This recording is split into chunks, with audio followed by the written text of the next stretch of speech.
La novel·la que us vull recomanar avui, que és el Dia Mundial de la Literatura Infantil i Juvenil, és una novel·la juvenil escrita per la Laura Gallego.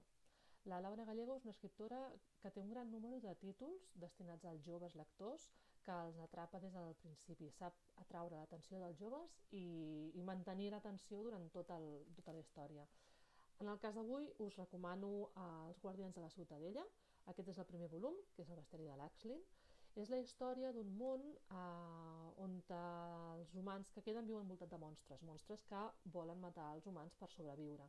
I l'Axlin és una noia que viu a les afores, als pobles més llunyans de la capital d'aquest món ple de monstres.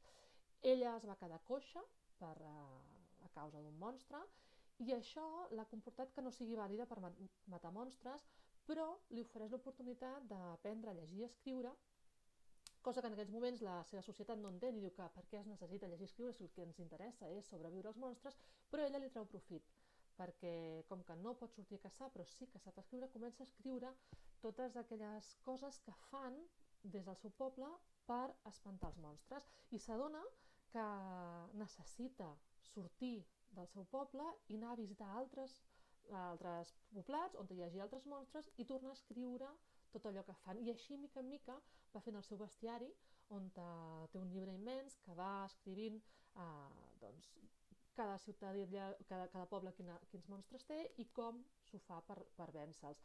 Clar, el coneixement que et creix és molt gran i finalment acaba arribant a la ciutat on se suposa que hi viuen la gent més sàvies però que no tenen el coneixement que té l'Axlin.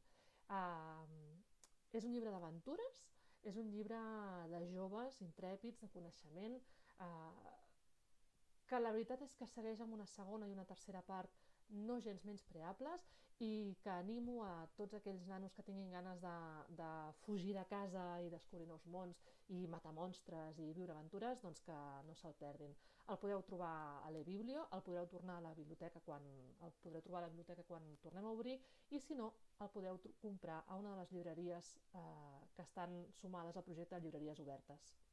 Fins la propera!